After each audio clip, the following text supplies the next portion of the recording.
Bon, chers amis, je commence tout à l'heure les cours quotidiens. Bon, je vais partager l'écran d'abord. Partage d'écran. Voilà.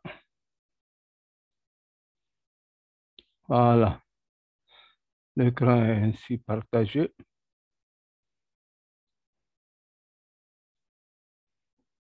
Voilà.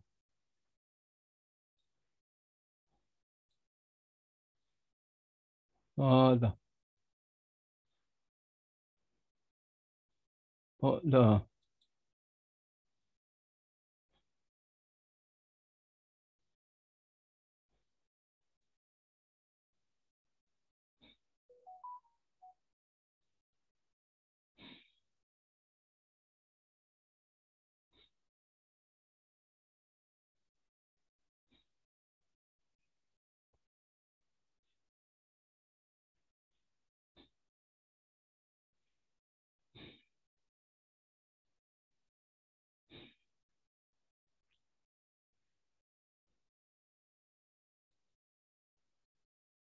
Voilà.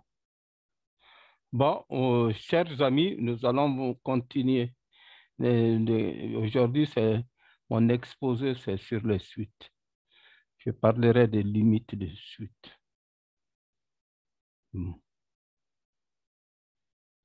Voilà, je vais prendre d'abord le pointeur laser. Suite et limite. C'est un cours que j'ai déjà donné.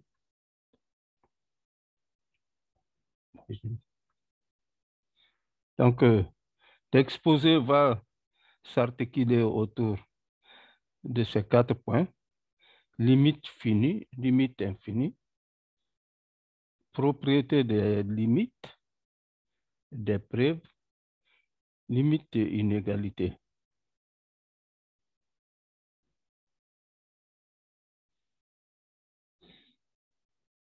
Limite finie, limite infinie. Définition.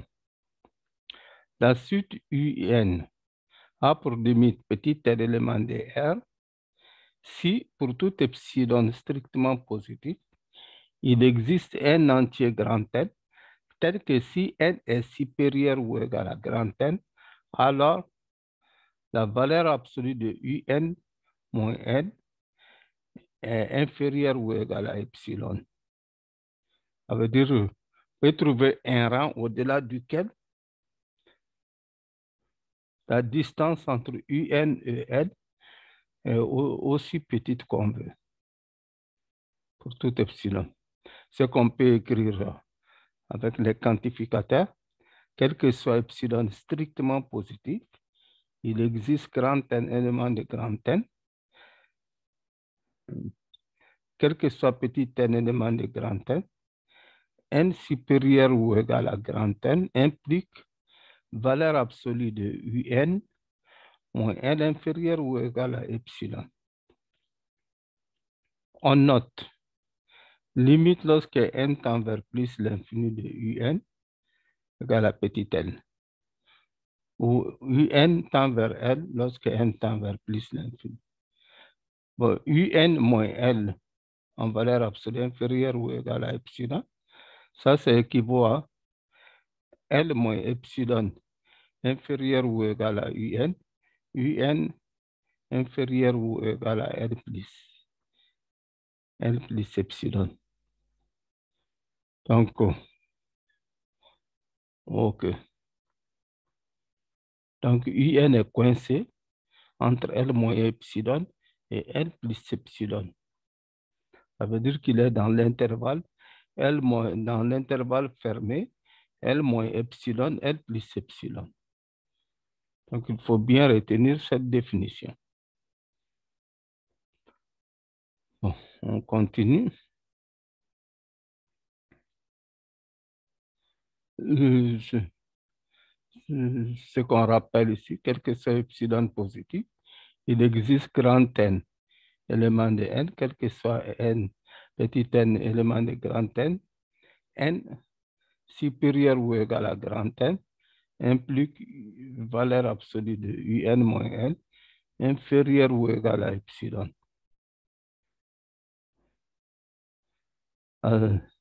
Ce qu'on dessine ici, ça veut dire que les termes un, à partir de grand N ici, on a la bande 1, L moins epsilon, la droite L moins epsilon, L plus epsilon. À partir de grand N, tous les termes un sont par là. Okay? Tous les termes sont à partir d'ici. Tous les termes, il y a une infinité de termes ici qui se concentrent par là. Autour de l'intervalle L moins epsilon, L plus epsilon, centré en L. Donc, plus n petit n s'éloigne de grand N, tous les termes de un tend vers ici à petit L, quoi. Voilà. Donc, on trace les deux droites horizontales, L moins epsilon, L plus epsilon. Au-delà du rang n, tous les termes sont très proches de la droite d'équation y égale à L ici. OK. C'est compris, on continue. La suite un tend vers plus l'infini. Si quel que soit epsilon strictement positif, il existe grand N, élément de grand N, quel que soit N supérieur ou égal à grand N supérieur ou égal à grand N implique UN est plus grand que A. Ça veut dire pour tout réel A, on peut trouver un rang au-delà duquel tous les termes dépassent A. C'est ça, tendre vers plus l'infini.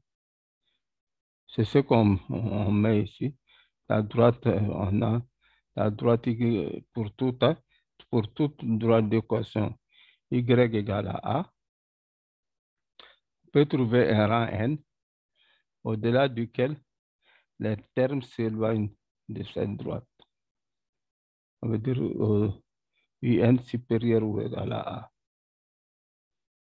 A. Si c'est compris, on continue. Propriété des limites. Définition. Une suite UN est convergente si elle admet une limite finie. Elle est divergente sinon, y compris donc lorsque n tend vers plus ou moins l'infini. Voilà. Donc, quand on dit limite convergente, c'est que la limite est finie, OK? Le petit L est un nombre réel fini. Elle est divergente sinon, y compris le cas où cette limite est moins l'infini ou plus l'infini. Proposition. Si une suite est convergente, sa limite est unique. Si la limite existe, elle est unique. Une suite n'a pas de limite. Si la limite existe, elle est unique. OK? Ça, c'est très important à savoir. Bon, on progresse. Propriété des limites. Proposition, opération sur la limite. Si la limite, lorsque n tend vers plus l'infini de un égale L, ou petit L élément de R, et lambda élément de R, alors la limite lorsque n tend vers plus l'infini de lambda un égale à lambda L. Si la limite lorsque n tend vers plus l'infini de un égale L, et la limite lorsque n tend vers plus l'infini de n égale L', où L est le premier élément de R, alors la limite lorsque n tend vers plus l'infini de un plus Vn ça fait n plus l'. Et la limite lorsque n tend vers plus l'infini de un multiplié par Vn égale n multiplié par l'. Si la limite lorsque n tend vers plus l'infini de un égale l, où n élément de R est 3, alors un différent de 0 pour n assez grand. Ouais. Si n est différent de 0, alors pour n assez grand, un n'est pas nul. Donc, dans ce cas, on peut calculer sa limite. La limite lorsque n tend vers plus l'infini de 1 sur un égale à 1 sur l. Un exemple.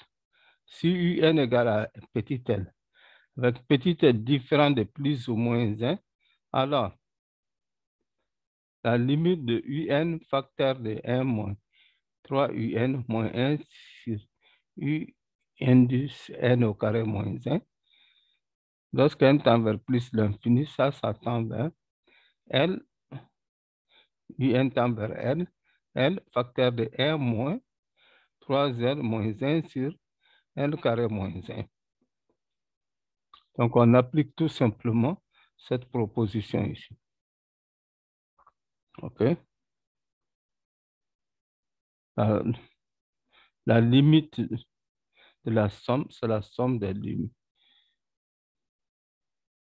C'est la somme. La limite du produit des deux suites, c'est le produit des limites. Ben, voilà.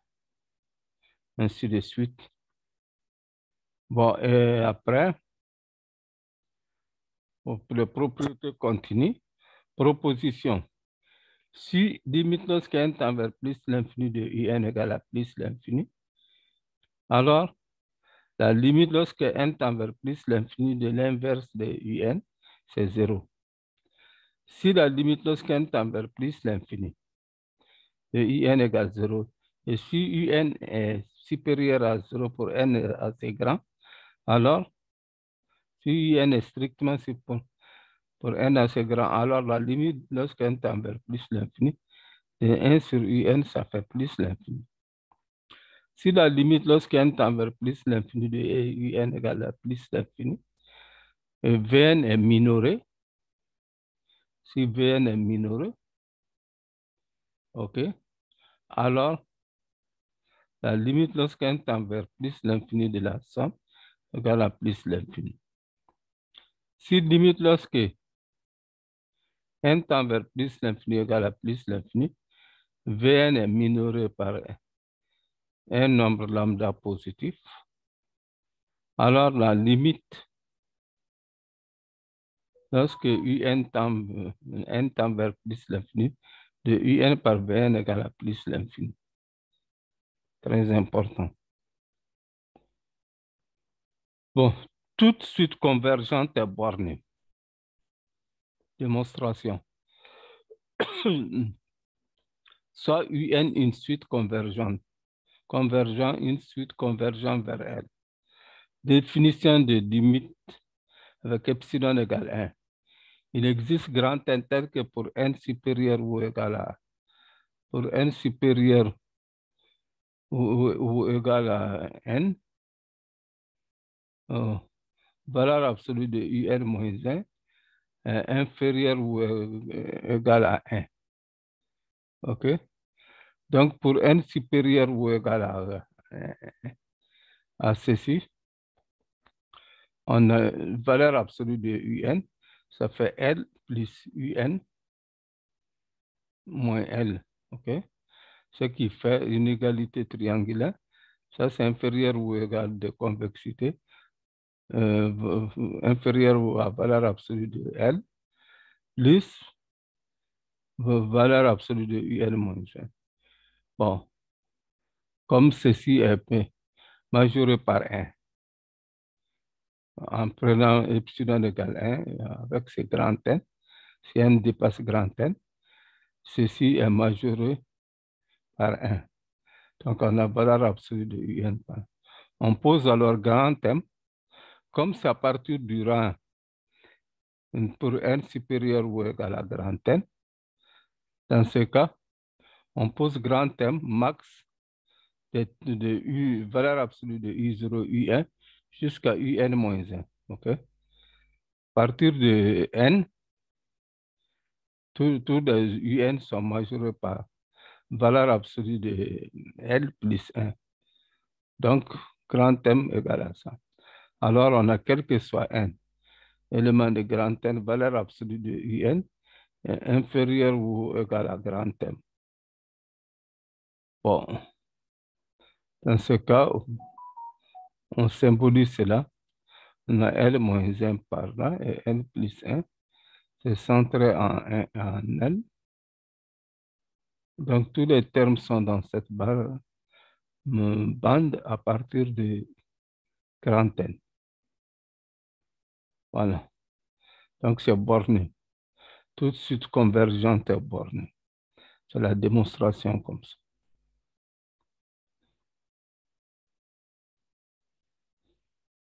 Si la suite UN est bornée,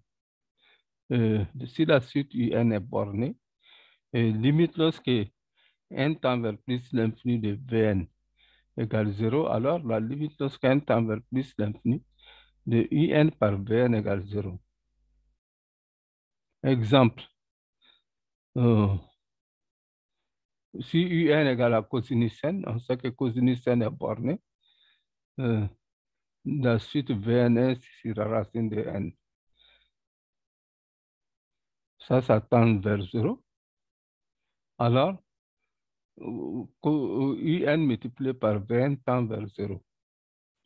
Démonstration de la proposition. Un est borné, il existe grand M positif tel que Un égale à inférieur ou égal à M pour tout N. OK?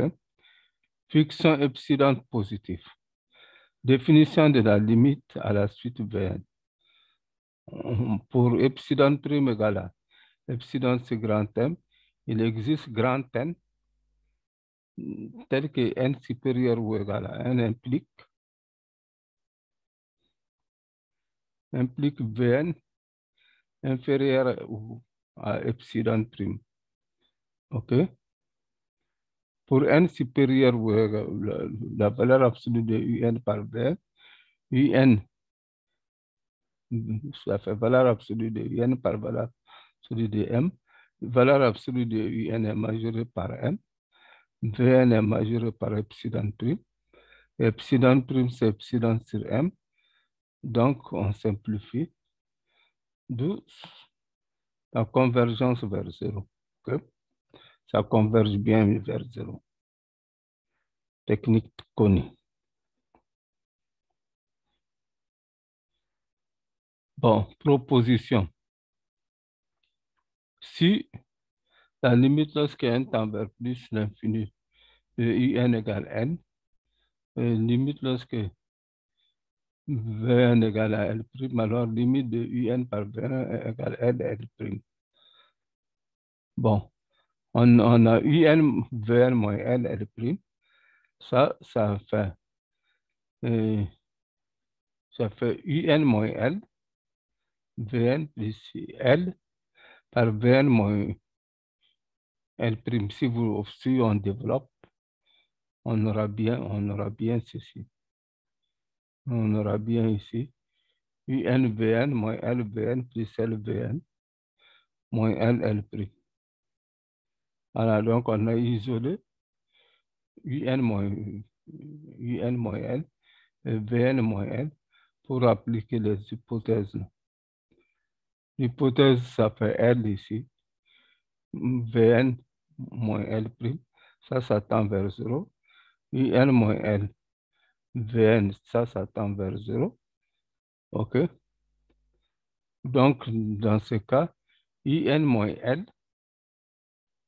on a UN moins L qui tend vers 0, Vn qui tend vers L'. Donc, V est borné. OK?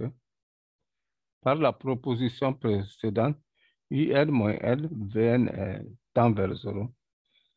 Donc, conclusion, UN moins Vn moins L', ça tend vers 0.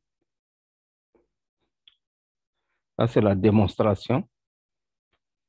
Bon, après ça, on continue.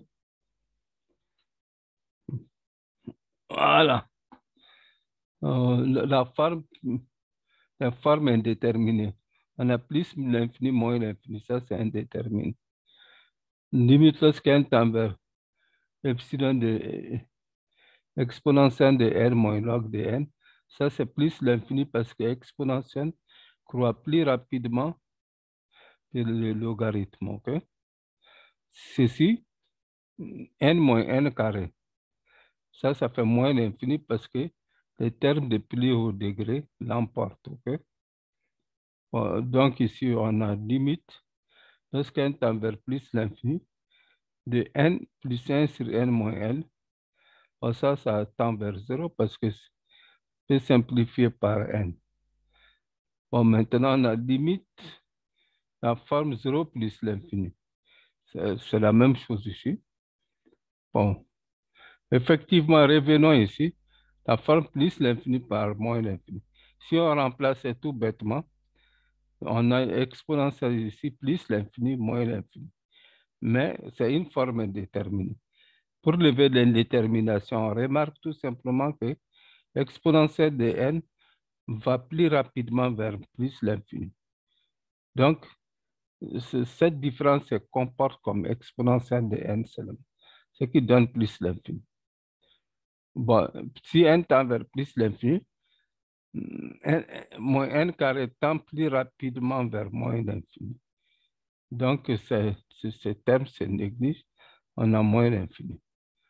Ici, la même chose. OK? Voilà, ici, il suffit d'effectuer. Si on remplaçait directement, on a plus l'infini moins l'infini pour lever l'indéterminé. 0 multiplié par plus l'infini. Si on remplaçait tout bêtement, on allait avoir ici 1 sur plus l'infini, ça fait 0. Multiplié par plus l'infini, ça fait 0 fois plus l'infini, c'est une fois indéterminé. On lève l'indétermination en voyant que l'exponentielle de n va plus rapidement vers l'infini. Donc, le produit se comporte comme exponentielle de n. On a plus l'infini. La même chose ici. 1 sur n est log de n. Bon, lorsque ça tend vers plus l'infini, log de n croît moins rapidement que n. Donc, ça se comporte comme 1 sur n. Bon, pour ceci, la même chose aussi. 1 sur n par l'autre.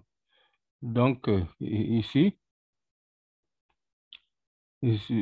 ça fait 0 fois plus l'infini. Pour lever l'indétermination, on fait rentrer 1 sur n. Ça fait 1. 1 plus 1 sur n. 1 sur n facteur de n plus 1. Ça fait ici 1 plus 1 sur n qui fait bien 1. Ainsi de suite. On continue. Bon. Soit UN, VN, deux suites convergentes, telles que UN, quel que soit un élément de grand N, UN inférieur ou égal à 2N. Alors, la limite respecte l'ordre. La limite de UN vers plus l'infini inférieur ou égal à la limite de Vn vers plus l'infini. Soit UN et Vn, deux suites euh, euh, telles que la limite de UN vaut plus l'infini. Alors, quel que soit n élément de grand N, Vn est supérieur ou égal à UN implique que la limite de Vn, ça fait plus l'infini. OK. Comme UN tend vers plus l'infini. Ben, ça, c'est connu. Si UN, N élément de grand N et Vn et N et Wn, on a trois suites telles que Vn est encadré pour tout N par UN et Vn. Si les suites qui est encadrante tendent vers la même limite, alors la suite du milieu tend vers la même limite. C'est ce qu'on appelle le théorème de gendarme. Hein? Bon, je symbolise comme ça. Je symbolise comme ça. On a UN par là, Vn par là. UN et Wn et Vn tendent vers la même limite. Vn est entre les deux. Donc, les deux vont tendre. Lorsque N va augmenter très grand, lorsque N devient très grand, carrément les trois termes tendent à se confondre. On trouvait la limite de UN égale à D, plus moins 1 à la puissance n, 1 plus n plus n sur U. Ça, c'est un exemple. OK. Et maintenant, je vous laisse ces exercices à chercher. De mini-exercices, soit UN, élément de la suite définie par UN égale 2n plus 1 sur n plus 1. En utilisant la définition de la limite, montrer que trouver explicitement un rang partir duquel UN est coincé entre 1,999 de déterminer la limite de N, des termes généraux, la limite de la suite UN des termes généraux, N plus cosinus N, et trouver un entier grand N tel que si N est supérieur ou égal à valeur absolue de UN moins N est inférieur ou égal à 10 puissance moins 2. La suite UN des termes généraux moins à la puissance N, exponent admettant une limite, et la suite des termes généraux, l'inverse de UN. Déterminer la limite de la suite UN des termes généraux, racine carrée de N plus 1 moins racine de N. Idem avec Vn égale à cosinus N sinus N plus log de N. Idem Wn égale factoriel N sur N puissance N. Bon. Je vous remercie pour votre aimable attention. Merci beaucoup. Demain, on va en faire. Merci beaucoup.